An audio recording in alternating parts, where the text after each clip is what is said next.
إن الحمد لله نحمده ونصلي على رسوله الكريم أما بعد أعوذ بالله السميع العليم من الشيطان الرجيم بسم الله الرحمن الرحيم إن الدين عند الله الإسلام وما اختلف الذين أوتوا الكتاب إلا من بعد ما جاءهم العلم بغيا بينهم ومن يكفر بآيات الله فإن الله سريع الحساب وإن حاجوك فقل أسلمت وجهي لله ومن اتبعني وقل للذين أوتوا الكتاب والأميين أسلمتم فإن أسلموا فقد اهتدوا وإن تولوا فإنما عليك البلاغ واللہ بصیر بالعباد۔ حضرات محترم، اللہ مالک نے آدم علیہ السلام سے لے کر جناب محمد رسول اللہ صلی اللہ علیہ وسلم پر جو دین نازل فرمایا اس کا نام اسلام ہے۔ شرع لکم من الدین ما وصی به نوح، اللہ فرماتے ہیں میں نے ہمیشہ جو دین مشروع کیا نوح علیہ السلام اور دوسرے انبیاء پر وہ یہی ایک ہی دین تھا۔ اسلام سلم سے ہے، سلم کا مطلب ہے سلامتی، جو اس میں داخل ہو وہ سلامتی میں آ جاتا ہے، اور اسلام کا ایک معنی ہے فرما بردار ہونا، اتباع کرنا۔ ہر دونوں معنوں میں یہ ہے کہ جو بھی شخص اللہ اور اس کے رسولوں پہ ایمان لاتا ہے وہ حقیقتاً فرما برداری کی زندگی بسر کرتا ہے۔ اللہ ہمیں بھی فرما بردار بنا دے۔ لیکن اس حقیقت سے بھی کوئی انکار نہیں کر سکتا کہ ہر دور کے اندر قوموں نے جو خالص دین اسلام اللہ نے نازل کیا تھا اس سے اختلاف کیا۔ بہت سے اعمال میں اپنی خواہشات، اپنے معاشرے کی رسومات، اپنے آباء و اجداد کے طریقوں کو اپنایا۔ تو یہاں اللہ رب العزت اس آیت کے اندر اپنے آخری نبی جناب محمد رسول اللہ صلی اللہ علیہ وسلم کے متعلق یہ فیصلہ کن بات فرما رہے ہیں، کیونکہ یہ میں بارہا مرتبہ عرض کر رہا ہوں کہ یہ بات ذہن میں رکھیں کہ یہ نجران کے جو عیسائی آپ کے ساتھ مناظرہ کرنے آئے تھے ان کے ساتھ باتیں ہو رہی، تو انہیں اللہ رب العزت نے یہ فرمایا کہ دین عیسوی نہیں ہے، دین یہود کا نہیں ہے، بلکہ اللہ کا دین جو ہے وہ اسلام ہے۔ ان الدین عند اللہ الاسلام، اللہ کے نزدیک دین جو ہے وہ اسلام ہے۔ اور پھر یہ بات یاد رکھیں، عیسیٰ علیہ السلام تک اللہ کا قانون یہ تھا کہ جو شخص جس نبی کی بات کو تسلیم کر لیتا، اس کی اتباع کرتا، وہ کامیاب۔ لیکن جب اللہ نے اپنے آخری نبی جناب محمد رسول اللہ کو مبعوث فرمایا تو پھر سارے پہلے قانون منسوخ ہو گئے، اور پھر یہ کہہ دیا وَمَن يَبْتَغِ غَيْرَ الْإِسْلَامِ دِينًا فَلَن يُقْبَلَ مِنْهُ۔ آج کے بعد جو شخص دین اسلام جو محمد رسول اللہ پہ نازل ہوا صلی اللہ علیہ وسلم، اس کے علاوہ کسی دین کے اندر بھلائی تلاش کرے گا تو نہیں ملے گی۔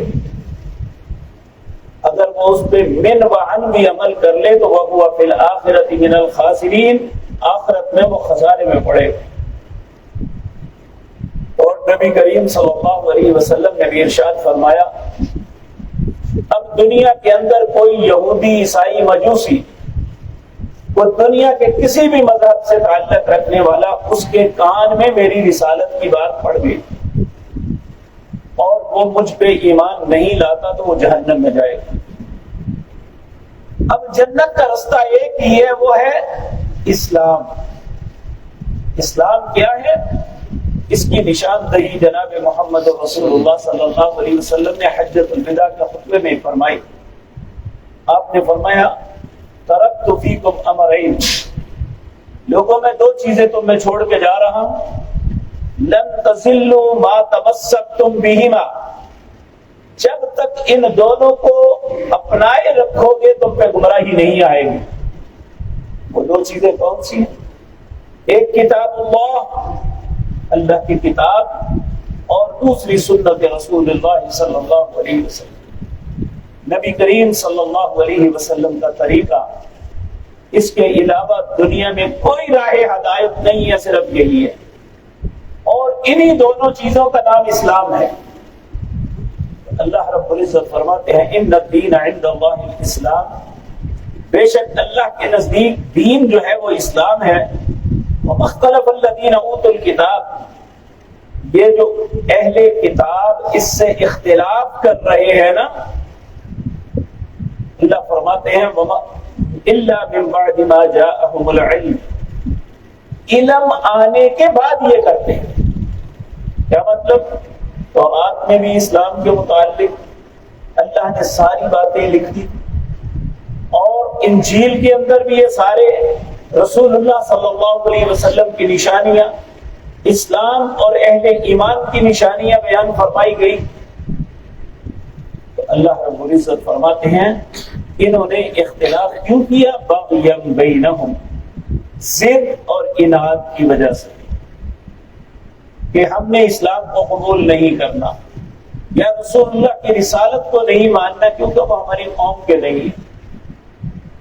اللہ فرماتے ہیں من یکفر بآیات اللہ، اب اللہ دھمکی دے رہے ہیں جو شخص انکار کرے گا اللہ کی آیات کا، فإن اللہ سریع الحساب، پھر اللہ کا حساب بہت جلد ہونے والا ہے۔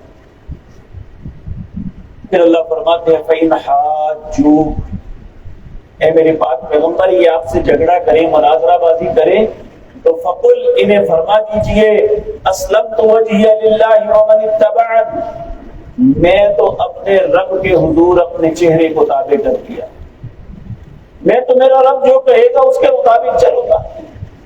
تم جھگڑو یا نہ جھگڑو، تم میرے ساتھ بحث کرو یا نہ بحث کرو، میں تو وہی کروں گا جو میرا رب مجھے کہے گا۔ فقل، آپ فرما دیجئے اسلمت وجہی للہ ومن اتبعن وقل للذین اوتوا الکتاب والامیین، کہہ دیجئے ان لوگوں کو جنہیں کتاب دی گئی، والامیین، اور ان پڑھوں سے بھی، یعنی جو مشرکین مکہ تھے، انہیں اللہ نے امیین کہہ کے مخاطب، کیونکہ ان میں اکثر لکھنا پڑھنا نہیں جانتے، کہا انہیں بھی کہو اسلمتم، تم اسلام قبول کر لو، فَإِنْ أَسْلَمُوا، اگر اس اسلام کو قبول کرو گے تو فقد اہتدوا، تم ہدایت پا جاؤ، وَإِنْ تَوَلَّوْا، اگر اس سے روگردانی کرو گے تو فَإِنَّمَا عَلَيْكَ الْبَلَاغُ، پھر میرے اوپر صرف پہنچانا ہے، میں نے تمہیں پہنچا دیا، وَاللَّهُ بَصِيرٌ بِالْعِبَادِ، اللہ اپنے بندوں کو دیکھ رہا ہے۔ تو اب میرے عزیز بھائیوں، اہل کتاب عیسائی یہودی ان کی بات اپنی جگہ، ہمارے لیے بھی ایک ہی رستہ ہے، وہ کیا ہے کہ ہم اس دین کو قبول کریں، اسلم، صحیح مسلمان بن جائیں، اپنی زندگی کے ہر معاملے میں اسلام کو لاگو کر لیں۔ اگر ایسا نہیں ہوگا تو پھر اللہ کے انتقام سے ہمیں کوئی نہیں بچا سکے گا۔ اللہ یہ باتیں مجھے اور آپ کو سمجھنے کی اور ان پہ عمل کی توفیق عطا فرمائے۔ اقول قولی ھذا واستغفر اللہ۔